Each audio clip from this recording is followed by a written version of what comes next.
Halo pemirsa, kita jumpa lagi dalam NTV Prime Dialogue. Saya Doni De Keizer. Pemirsa, gencatan senjata antara Israel dan Hamas resmi berlaku di jalur Gaza, Palestina, Minggu 19 Januari 2025. Gencatan senjata ini mengakhiri agresi brutal Israel yang berlangsung selama 15 bulan sejak Oktober 2023. Sebagai bagian dari kesepakatan gencatan senjata, Hamas menyerahkan 3 sandera warga Israel, diikuti dengan pembebasan 90 warga Palestina yang menjadi tahanan Israel. Perdamaian ini terjadi saat Donald Trump dilantik sebagai Presiden Amerika Serikat. Trump yang pernah memimpin Amerika Serikat pada tahun 2017 hingga 2021 merupakan motor normalisasi kawasan Arab dengan Israel. Apakah gencatan senjata kali ini dapat membawa stabilisasi jangka panjang dan menciptakan kondisi penyelesaian politik yang komprehensif bagi Israel dan Palestina? Mari sama-sama kita bahas dan kita diskusikan. Sudah hadir bersama kami di studio pengamat Timur Tengah Hasibullah Satrawi, kemudian Dirjen Asia Pasifik dan Afrika Kementerian Luar Negeri Republik Indonesia Abdul Qadir Jailani, serta pakar militer dan hubungan internasional Koni Rahakundini Bakri, keduanya melalui sambungan Zoom. Apa kabar Mas Hasib? Baik sekali Bang Don, sehat selalu ya. Alhamdulillah. Tiap kita ketemu pasti urusan perang atau konflik ya. Ya, itu berarti kabar baik. Kabar baik, oke. Kita diharapkan ngasih solusi perdamaian. Nah, itu dia tujuannya. Kita sapa ada Ibu Koni langsung dari Rusia. Bu Koni, apa kabar?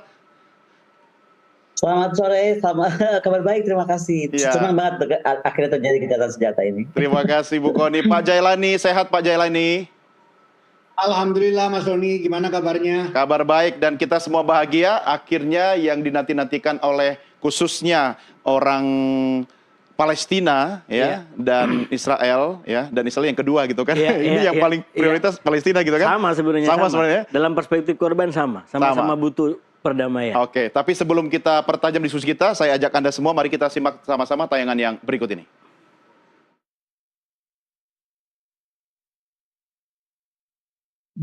Januari 2025, Senin pagi waktu setempat. Sebanyak 90 tahanan yang dipenjara tentara Israel akhirnya dibebaskan. Pembebasan ini menjadi bagian dari gencatan senjata, termasuk Hamas yang akhirnya juga membebaskan 3 tahanan warga Israel. Pembebasan tahanan ini langsung disambut sukacita dan kegembiraan luar biasa oleh warga Palestina di tepi barat dan Yerusalem. Mereka begitu bahagia karena setidaknya bisa kembali berharap tak mendengar desing peluru atau dentuman bom setelah 15 bulan lamanya mereka dilanda perang. Kembang api ditembakkan ke udara, mengiringi jalannya bus yang membawa para tahanan yang akhirnya bebas. Mereka tiba di Ramallah dan disambut ribuan warga yang sudah menantikannya. Seorang mantan tahanan bercerita bagaimana kondisi saat di penjara. Setelah akhirnya bisa menghirup udara bebas, ia menyebut rasanya seperti keluar dari neraka dan kini serasa di surga. طلعت من النار على الجنة طلعنا من الجحيم قمعات ضرب غاز بتعد وانت راسك على الارض بفوتوا عليك بضربوك برشوك غاز بسبوا عليك بغلطوا عليك عجبوا فينا يعني ما سووش اكل فيش حلو فيش ملح فيش ولا اشي ولا اشي ولا اشي. Pembebasan tahanan ini terdiri dari 69 perempuan dan 21 remaja laki-laki. Kebanyakan dari mereka berasal dari tepi barat dan Yerusalem. Sementara disinyalir sekitar 2.000 warga Palestina masih ditahan di penjara-penjara Israel. Kecamuk perang di Gaza sejak lebih dari setahun lalu telah menewaskan lebih dari 47.000 warga Palestina. Sementara dari pihak Israel, 400 tentara dilaporkan tewas sejak agresi.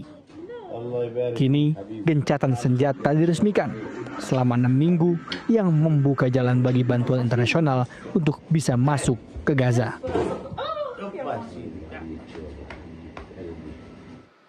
Ya, setelah 15 bulan di bawah dentuman dan kemudian kebakaran serta nyawa bergelimpangan, hampir 47.000 jiwa melayang. Tidak berlebihan memang kalau mereka mengatakan seperti keluar dari neraka dan merasa masuk surga. Oke, Mas Hasib, Ya. 15 bulan itu sebenarnya kita kan tidak di sana ya. Benar. Kita mungkin tidak merasakan langsung apa yang mereka rasakan. Pertanyaannya adalah, apakah ini akan permanen atau tidak? Ya, kalau pertanyaannya permanen atau tidak, ini memang satu pertanyaan, tapi uraiannya akan sangat panjang sekali. Nah, izinkan Anda saya bisa dapat doktor dari situ nanti. Amin, amin. Atau profesor bahkan. Gitu. Tapi izinkan saya menguraikan 4 poin untuk menuju nanti kepada pertanyaan puncak yang diajukan di awal ini, gitu ya. Yang pertama, tentu kita apresiasi tentang keberhasilan gencatan senjata ini. Walau bagaimanapun ini sebuah perjuangan, hasil perjuangan yang luar biasa dari banyak pihak. Bahkan kita sempat mengikuti karena saking peliknya perang dan konflik yang ada, sampai banyak orang yang skeptis apakah akan tercapai ini. Bukan hanya di dunia, di Indonesia, bahkan juga di ruangan ini saya sempat mengikuti beberapa teman yang bagaimana yang akan terjadi. Dan sebenarnya itu cukup beralasan. Misalkan sampai 2 jam, 3 jam sebelum dimulainya gencatan senjata itu masih terjadi dinamika.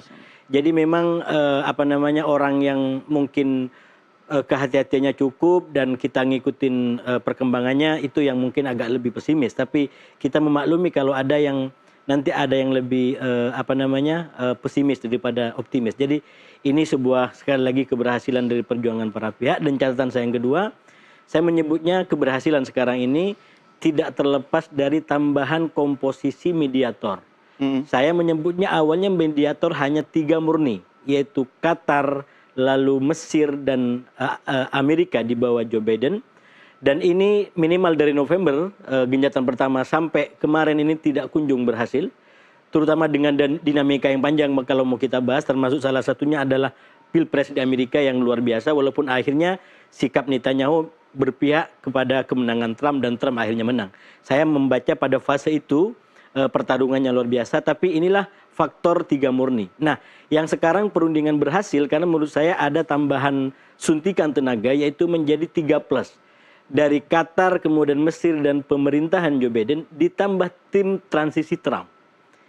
Saya memberikan catatan khusus kepada tim transisi Trump yang luar biasa. Walaupun mungkin kalau mau secara adil, saya tidak ingin seperti perdebatan Trump dengan Presiden Joe Biden hari ini. Trump mengatakan Joe Biden 4 tahun nggak ngapa-ngapain, nggak bisa buat ini. Saya 3 bulan beres. Nah ini dialek yang kita paham di sana. Sementara Presiden Joe Biden mengatakan ya Trump bisa apa? Ini sudah kita buat dari beberapa bulan silam formulanya. Jadi itu benar. Tapi kalau kita bikin analisa yang agak adil di situ, itu yang coba saya ketengahkan dimanapun saya berada. Saya tidak ingin berpihak kepada sini dan sana kecuali untuk perdamaian dan kemanusiaan. Saya katakan memang perannya Presiden Joe Biden luar biasa, perjuangannya luar biasa, tapi kita nggak bisa mengabaikan peran Trump di dalam 3 bulan terakhir atau 2 bulan terakhir yang akhirnya membuat ini tercapai. Dan yang ketiga, pengantar saya adalah dari pembebasan kita belajar baik dari Israel maupun Palestina, bahwa memang kemanusiaan itu adalah tunggal yang sempat saya sampaikan di awal. Kita nggak bisa atas nama korban mengatakan di Israel lebih sedikit, di Hamas lebih sedikit. Ini bukan soal statistik. Bukan statistik, soal rasa itu, soal perasaan, soal kemanusiaan. Dan kita lihat bagaimana 3 orang yang dibebaskan sama rasanya dengan yang 90 orang dibebaskan, terutama keluarganya. Mereka begitu dibebaskan luar biasa. Jadi ini menurut saya harus menjadi sebuah acuan kita di dalam bergerak di dalam ini semua. Bahwa kita ingin kemanusiaan yang bulat, yang utuh.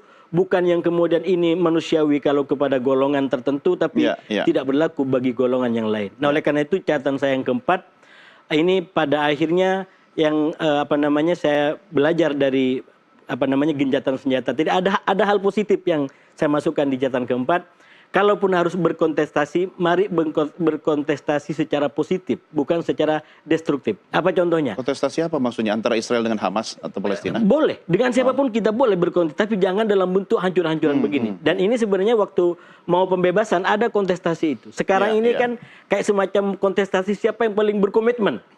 Masih ingat kenapa ini lambat sampai 3-4 jam dari 8.30 waktu setempat? Karena Hamas dianggap oleh Israel tidak komit karena tidak memberikan 3 daftar nama. Lalu Hamas kasih keyakinan bahwa kami komit, mohon maaf karena memang ada keterlambatan.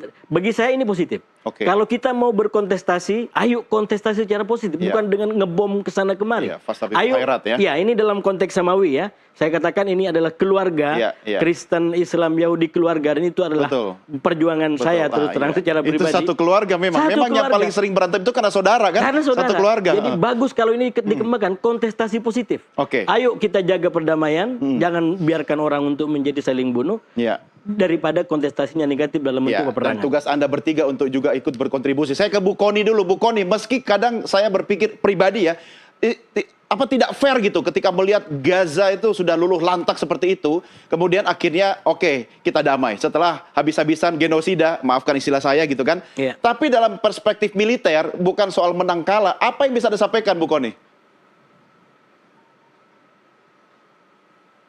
Panjang lebar dulu, saya cuma mau bilang bahwa kita perhatikan nggak spesial envoy-nya Trump untuk Middle East, Steve Witkoff, itu kok tiba-tiba bilang bahwa dia berpikir untuk relocate Gaza civilians to Indonesia.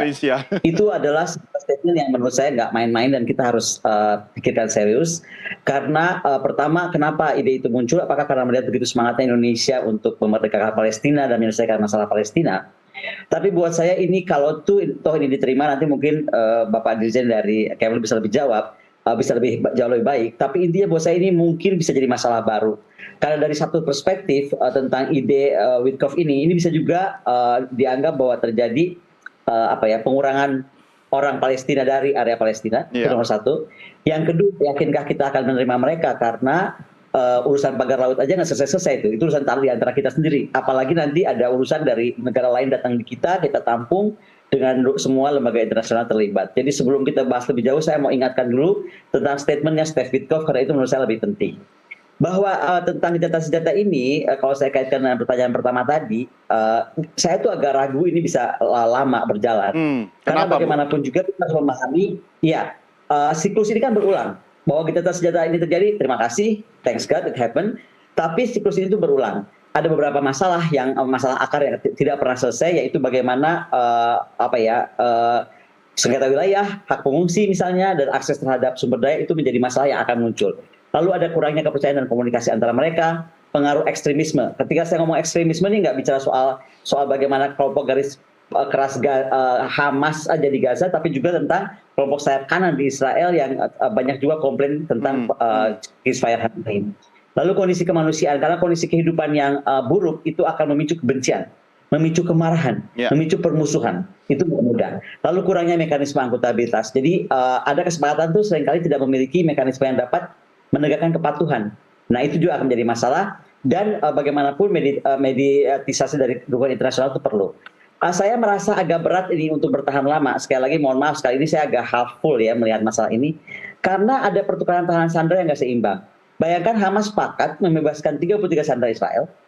Selama 6 minggu sebagai imbalan Israel akan membebaskan 2.000 tahanan Palestina. 33 compare to 2.000. Itu jauh sekali bedanya. Sehingga tantangan pertama saja sudah terjadi komplain tentang pertukaran tidak seimbang.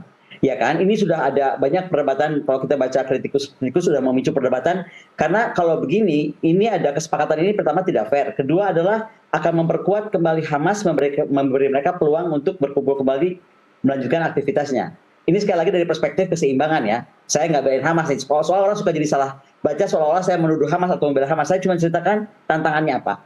Kemudian tujuan yang belum dicapai.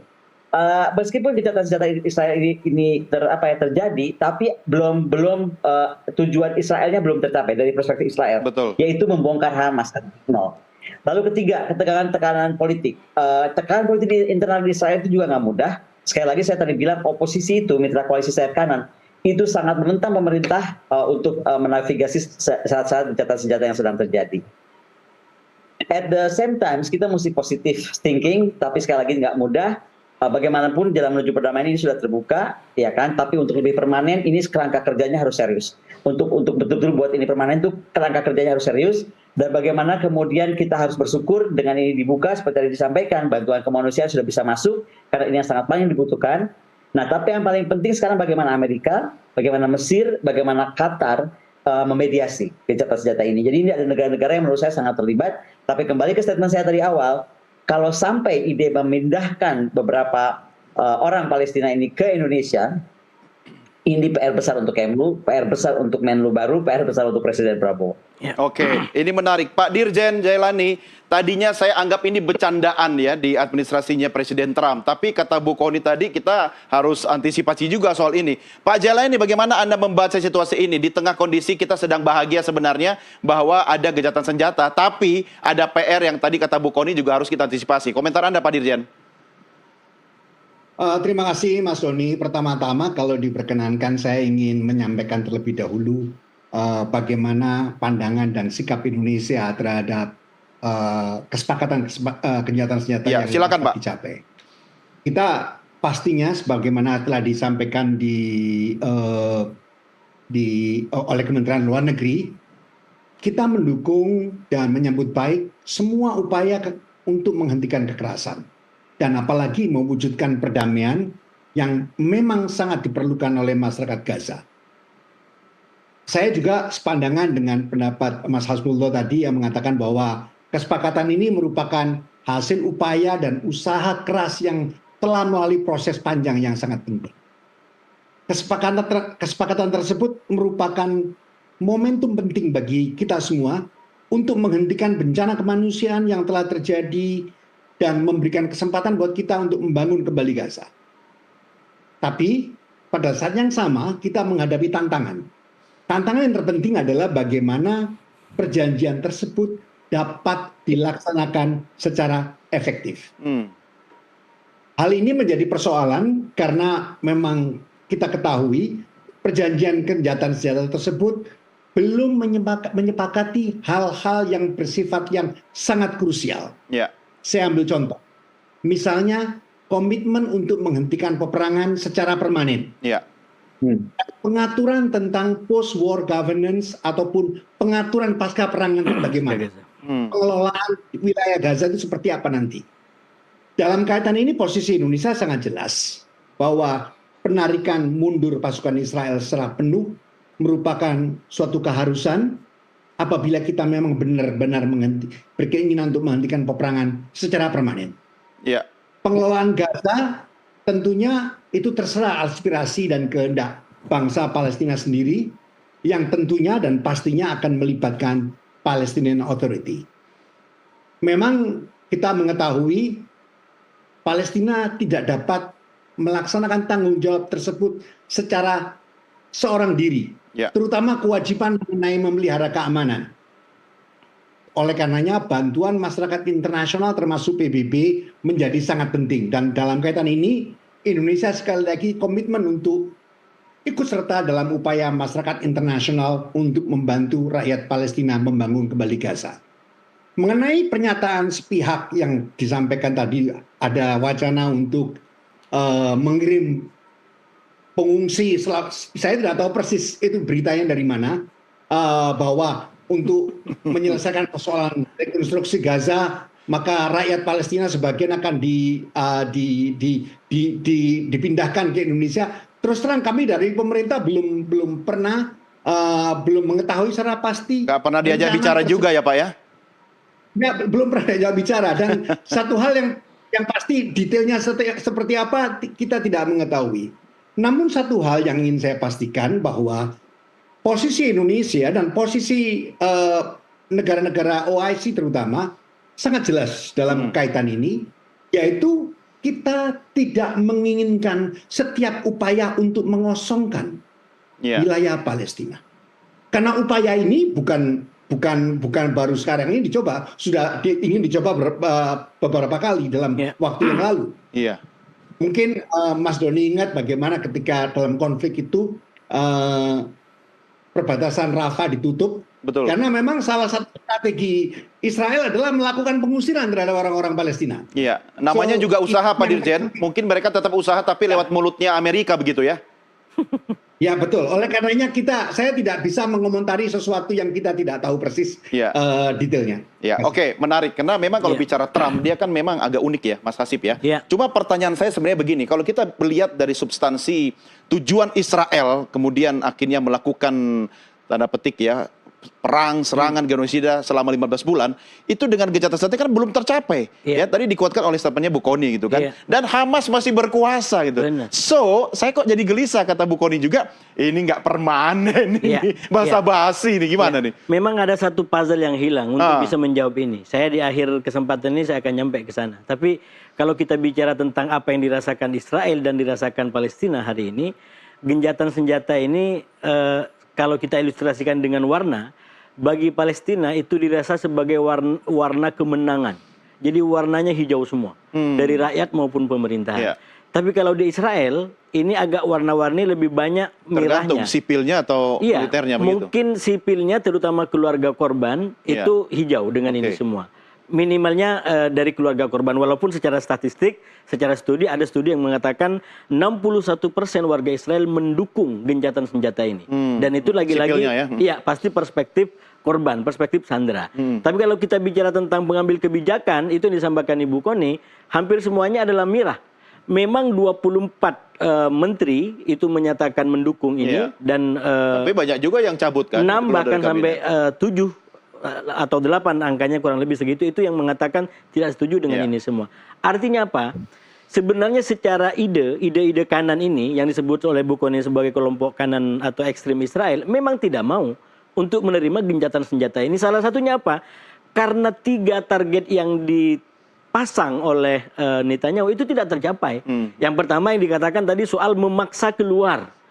Dibombardir sekian bulan nggak ada yang keluar, mereka rela mati itu semua. Yang kedua akan menghabisi Hamas. Saya sudah sampaikan, Hamas itu adalah ide, dia adalah reaksi daripada realitas penjajahan. Dia adalah bayangan daripada realitas penjajahan. Ingin mengusir penjajahan, ingin mengusir Hamas, hentikan penjajahan. Itu logikanya. Dan hari ini Hamas masih tegak gitu kan? Hari ini Hamas masih tegak. Dan itu yang membuat akhirnya rasa kemenangan itu lebih menyakitkan bagi Israel hari ini. Tapi sekali lagi kita jangan bawa ke sana, karena sekali lagi ini cuman kayak semacam ambisi politiknya. Enggak, saya curiga memang ini sengaja dipelihara seperti api dalam sekam sehingga nanti bisa dengan mudah terpantik kemudian perang lagi. Kalau kita mau fair, sebenarnya kita Pak Dirjan juga kalau di kesempatan lebih tertutup, beliau pasti banyak hal yang disampaikan, cuman ini publik jadi atas nama negara gitu. Misalkan di kedua belah pihak sama-sama ada pikiran yang tidak realistis. Katakanlah pikiran one state solution. Sebenarnya ini sama sekarang yang diyakini oleh Netanyahu dengan kelompoknya, dan katakanlah Hamas dengan kelompoknya, sama-sama kelompok yang berpikiran saya yang harus berkuasa. Solusi satu negara. Yang paling ideal adalah solusi 2 negara, walaupun bagi sebagian orang mungkin dianggap juga tidak realistis. Tapi bagi saya secara pribadi itu yang paling mungkin. Paling tidak akan terlalu banyak menimbulkan korban. Nah, oleh karena itu puzzle yang saya bilang tadi hilang. Kalau ini akan menjadi permanen, maka mau tidak mau itu harus disampaikan kepada pembahasan tentang kemerdekaan Palestina.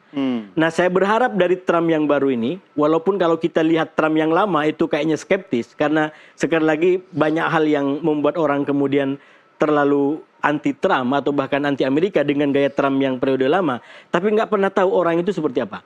Minimalnya sekarang ini, kalau saya melihat salah satu faktor bagaimana gencatan senjata ini bisa terjadi hari ini adalah karena intensitas dan pengawalan dari tim transisi Trump.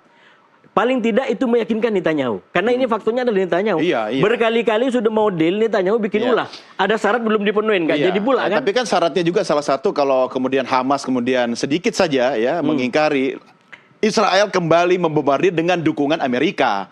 Karena tadi memang idenya dari awal mereka tidak mau gencatan senjata cuma ini. ditekan Amerika. Mereka maunya menaklukkan itu. Mereka maunya mengalahkan secara militer, mengambil paksa secara langsung Sandra itu. Tapi sampai 470 hari Sandra tidak bisa. Dan itu yang akhirnya membuat gencatan senjata ini bagi realitas di Israel hari ini dirasakan sebagai sebuah kekalahan. Karena itu Israel melarang itu, euforia kan. Tapi lagi-lagi orang ketemu keluarga itu kebahagiaan, tidak bisa dilarang. Nah, oleh karena itu menurut saya, ayo kembali kepada fitrah dasar kita beragama paling tidak sebagai Muslim, sebagai Kristen, sebagai Yahudi yang kurang lebih value-nya sama.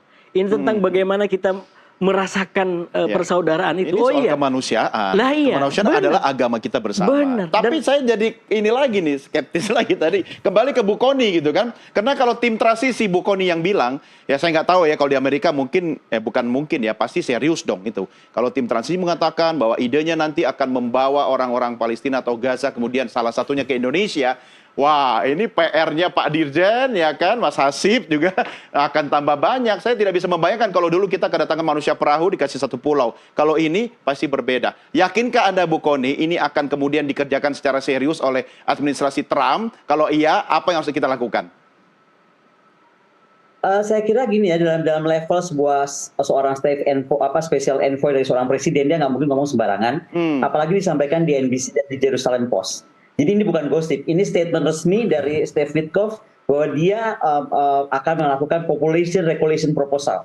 Bahwa kemudian belum diterima Kemlu, that's another story. Tapi ini sudah disampaikan beliau secara resmi di NBC dan juga di Jerusalem Post hari ini jam 6.30 waktu Israel. Jadi kalau saya melihat itu sebagai sebuah sikap serius. Tetapi lepas dari itu juga, saya rasa selain memang akan jadi PR besar dan kita harus siap-siap untuk menerima PR itu kalau kita memang mau menerima. Saya juga mau mengingatkan tentang kompleksitas masalah ini. Kita mesti berterima kasih sama Trump. Seperti saya bilang, Trump ini selalu punya ide-ide menarik gitu untuk menyelesaikan masalah Timur Tengah dengan Jerusalem Accord. Kemudian sekarang dia bisa mendorong Netanyahu atau menekan Netanyahu untuk kemudian mengalah ya. Tapi jangan lupa ada senator Lindsey Graham di sana yang mendesak pemerintahan yang akan datang ini, lepas dari masalah Israel Palestina, itu juga harus meliputi kasus Timur Tengah lebih luas. Misalnya apa? Lindsey Graham itu bilang bahwa program nuklir Iran mau beresin sekalian, jangan cuma ini. Nah, kalau ini yang terjadi, maka menurut saya ini akan dampaknya ini bukan saja si ceasefire ini menjadi punya tantangan baru, tapi apapun kebijakan Timur Tengah, termasuk terkait gencatan senjata ini, akan kemudian dikaitkan ke Iran. Ini membuat juga masalah baru lagi. Karena sekali lagi melihat Timur Tengah kan nggak cuma Israel Palestina, tapi bagaimana sikap Amerika terhadap Iran yang selama ini kita tahu seperti apa. Jadi perubahan dinamika ini, kemudian bagaimana kebijakan Biden masuk kemudian kebijakan Trump ini, saya cuma berharap perubahan kabinet yang sedang terjadi di Amerika ini mampu melahirkan kerjasama yang lebih serius menengahi gencatan senjata ini. Tapi sekali lagi tentang buat saya pribadi, karena kita orang Indonesia, pernyataan Steve Witkoff ini nggak main-main, dan dia ini juga bukan saja kita harus kaget, even di sana juga kaget. Ini kan kebijakannya seperti kontroversial. Nah, apa tadi? Apakah untuk alokasi dan mengurangi populasi Gaza? Itu yang kita mesti pertimbangkan. Atau mungkin Bu Kony ya, bahwa ini adalah upaya perang gaya baru tanpa melibatkan militer dengan tujuan merelokasi, memindahkan, ya membuat orang-orang Palestina itu pergi dari tanahnya, begitu? Depopulisasi, Pak. Kalau saya boleh potong ya, depopulisasi. Ini adalah sebuah kebijakan yang kalau kita lihat dari strategi perang nih, mungkin mengadakan depopulisasi terhadap orang-orang di sana di Gaza. Ya, artinya kalau itu terjadi, sebenarnya tujuan Israel akan tercapai, Mas Hasib ya. Iya, sekali lagi kalau memang itu bisa dilakukan, itu akan mencapai tujuannya. Walaupun tadi yang kita baca ya, analisanya, ini tujuannya untuk mengusir paksa, bahasa lainnya, entah atas nama solidaritas ke Indonesia, atau jangankan ke Indonesia jauh-jauh, bahkan ke Mesir, ke Yordan yang bertetangga, mereka nggak mau. Walaupun memang perbatasan nggak dibuka. Jadi hari ini yang kita bicarakan, ini kalau kita mau belajar, ada cinta nasionalisme yang sedang dipertontonkan juga oleh orang-orang Gaza, orang-orang Palestina. Dan sebenarnya dalam konteks nasionalisme itu adalah wajar. Semua bangsa mempertahankan tanahnya dengan darah. Nggak ada bangsa manapun. Di Indonesia kita bertahan dengan darah. Ya, namanya juga tanah tumpah darah. Nah, tanpa tumpah darah, bukan tumpah air gitu ya. Jadi ini tanpa tumpah darah. Pasti akan dipertahankan. Dalam konteks itu, ketika kita melihat orang-orang Gaza, orang-orang Palestina bertahan, maka sebenarnya itu kewajaran sebagaimana dilakukan oleh orang-orang Israel, orang-orang Amerika, orang-orang Eropa, orang-orang Indonesia. Nah, oleh karena itu yang saya bilang tadi, ayo kita kembalikan kepada, saya sekali lagi merasa miris tentang ini semua, karena kita dipandu dengan yang saya sebut sebagai nilai-nilai kemanusiaan dan kemodernan yang tidak berpihak itu. Dan kenyataannya dalam konteks realitas Gaza, itu nilai kita tidak bulat lagi. Kalau bangsa lain boleh merdeka, kenapa Palestina kok susah untuk dikatakan merdeka saja? Ya, tapi jangan lupa, perang adalah bisnis juga kan, kalau kita bicara itu dia, soal Israel-Palestina. Kalau kita bicara kepentingan, ya semuanya punya kepentingan gitu. Tapi kan tetap aja kita dipandu oleh nilai. Sekali lagi, seandainya bukan kita hidup di zaman sekarang, hidup di zaman abad pertengahan, oh silakan, memang eranya kita begitu. Tapi ini atas nama modernitas, atas nama pluralisme, atas nama kemanusiaan, toleransi. Saya nggak bisa bicara tentang itu semua ketika ini kita nggak bisa tegas. Jadi kuncinya bagi saya adalah merdekakan Palestina itu sebagai hutang peradaban dan keadaban modern kita. Lalu kemudian kita sama-sama tentang menjaga yang namanya perdamaian dunia. Saya membela hak Israel untuk hidup secara damai. Walaupun saya mendukung kemerdekaan Palestina, bukan kemudian dalam logika Israel bube hangus. Saya tidak dalam posisi itu. Secara pribadi.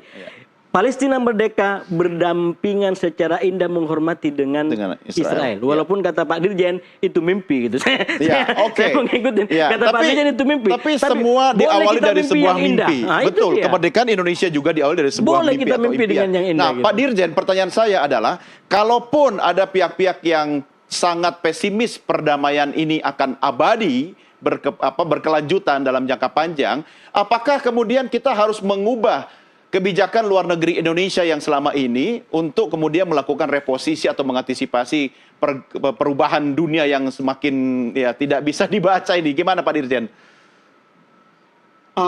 Jadi begini Mas Doni, tadi seperti saya katakan bahwa persoalan apakah perjanjian gencatan senjata ini dapat berjalan efektif atau tidak, ada beberapa faktor yang menjadi penentunya.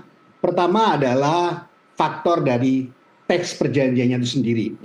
Kita ketahui bahwa teks perjanjian itu sendiri ada beberapa hal seperti saya katakan yang tidak memuat isu-isu krusial. Misalnya mengenai komitmen untuk menghentikan perang secara permanen, itu belum ada. Dan kemudian kedua, bagaimana pengaturan post-war governance ataupun skenario setelah peperangan itu tidak ada. Dan hal itu sangat krusial sekali. Namun pada saat yang sama bukan berarti negara-negara lain, misalnya Indonesia, tidak hanya berdiam tangan atau berpangku tangan. Kita juga akan terus secara aktif untuk mendorong para pihak untuk mematuhi perjanjian tersebut, untuk agar implementasinya berjalan secara efektif dengan segala keadaan yang ada. Dan kita akan terus menggalang dukungan masyarakat internasional untuk menekan semua pihak agar menghormati kesepakatan tersebut. Dan juga mematuhi semua ketentuan hukum internasional yang harapannya dapat merealisasikan negara Palestina yang merdeka dan berdaulat. Itu yang penting Pak. Jadi apalagi saya ingat betul dalam pertemuan di D8 yang lalu, Presiden Prabowo secara khusus menggarisbawahi pentingnya masyarakat internasional, terutama negara-negara OIC, untuk bersatu, untuk mengambil langkah bersama. Jadi saya rasa ini merupakan suatu hal yang perlu kita perhatikan, komitmen dari Bapak Presiden kita. Jadi ini yang saya sampaikan. Baik Pak Dirjen. Mas Hasib, silakan. Sebenarnya kalau kita bicara tentang kesepakatan gencatan senjata ini sebagai sebuah konsep, saya melihat begini. Sebenarnya dari awal para mediator itu sudah berjuang keras agar bagaimana yang tidak mungkin ini jadi mungkin. Ada dua yang dilakukan menurut saya. Salah satunya adalah menggunakan konsep yang ditawarkan oleh Presiden Joe Biden ini dalam bentuk perjanjian 3 tahap yang satu kesatuan. Tiga fase ya? Tiga tahap, tiga fase dalam satu kesatuan. Ini kan memang yang pertama 42 hari ini kan baru kita masuki. Itu saya lihat sangat strategis gitu. Karena kalau semua hal harus dimejakan dan disepakati dalam satu momen, ini tidak akan pernah deal. Kata kuncinya satu kesatuan tadi kan? Satu kesatuan. Nah ini yang sebenarnya juga dicari celah oleh Benjamin Netanyahu. Jadi Netanyahu itu berjanji kepada katakanlah Itamar itu untuk bisa masuk lagi nanti. Jadi setelah fase kedua dia akan cabut. Minimal infonya begitu ya. Kenapa? Karena dia ingin kembali kepada ideologi perang tadi. Jadi memang ini secara karena fase kedua gencatan senjata permanen. Belum juga. Ini menyempurnakan gitu. Jadi yang harus dipahami bahwa yang sekarang terjadi adalah bagian maksimal yang dilakukan oleh para mediator untuk menarik terutama Netanyahu dan Hamas ini agar mau gencatan senjata dulu, sepakat dulu. Belum menjadi sempurna, termasuk yang kata Pak Dirjen soal pembangunan Gaza pasca perang. Itu akan berdarah-darah dalam tanda kutip perbedaannya. Bukan hanya di antara Palestina dengan Israel, tapi juga di antara Israel bahkan dengan Amerika. Internal Israel sendiri. Internal Israel dengan Amerika itu tidak kompak. Minimal kalau menggunakan perspektifnya Presiden Joe Biden yang menginginkan Gaza pasca perang adalah tetap dikelola oleh internal Palestina. Dan itu merah kalau bagi Israel karena mereka udah nggak percaya sama otoritas Palestina. Artinya Anda tidak yakin bahwa fase terakhir rekonstruksi Gaza akan tercapai? Cara berpikirnya, makanya saya bilang sebagai pengamat kita jangan terlalu jauh. Jadi jangan terjebak dengan pertanyaan berfase-fase juga. Iya, akhirnya nanti bilang, oh saya nggak yakin, ternyata terjadi kan. Jadi kita kan jadi nggak kuat. Kita jadi, membaca karakter pemikirannya Israel seperti apa kan selama ini yang Anda jadi sampaikan. Kita memahaminya tahapan demi tahap. Sekarang yang paling mungkin adalah mereka menarik mereka dalam satu kesepakatan dan itu bagus. Nah bagaimana yang kedua? Nah itu yang menurut saya harus kita lakukan bareng-bareng dukungan. Bagaimana yang kedua nanti bisa lanjut dan tidak tergoda dengan isu-isu perang lagi. Walaupun sekali lagi Netanyahu sebagai politisi dan mungkin juga sebagai Perdana Menteri sudah komitmen untuk bagaimana kembali ke Gaza dengan kekuatan yang lebih keras lagi. Dia berharap Trump yang akan memimpin seperti Trump yang pertama. Yang memberikan dukungan luar biasa dalam bentuk Abraham Accord, dalam bentuk perjanjian Abraham, dalam bentuk memindahkan kedutaan Amerika ke Israel, nggak memerhatikan perasaan Palestina, itu yang dibayangkan oleh Netanyahu dari Trump yang kedua. Tapi sekali lagi manusia itu berubah, saya berharap ada perubahan dari Presiden Trump ini. 4 tahun terakhir Trump bisa berubah. Minimalnya dalam catatannya, kenyataannya memang dia juga ada sentuhan dengan kelompok-kelompok katakanlah yang mengimbangi pendapat Israel, katakanlah besannya yang katanya juga itu orang Beirut dan orang Libanon dan itu menjadi salah satu penasihat Presiden Trump. Sekali lagi semoga ini bisa menjadi awal. Saya tidak berpikir Israel dihancurkan, itu sudah pasti kita akan ke sana. Saya hanya berpikir bagaimana Israel dan Palestina bisa damai dan itu berada di tangan presiden yang kuat seperti Amerika dan mungkin juga tokoh-tokoh di tingkat regional maupun di Timur Tengah secara umum. Saya tidak berharap 42 hari fase pertama ini dijadikan Israel untuk recharge baterai ya. Amin. Oke, jangan begitu. Oke, saya mengakhiri dengan Mas Hasib, karena Anda harus segera bergeser ke kamar sebelah. Tapi Pak Dirjen dan Bu Kony kita masih lanjut ya setelah break berikut ini. Baik pemirsa, jangan kemana-mana, kami segera kembali saat lagi. Mas Hasib, terima kasih. Terima kasih banyak, Mas.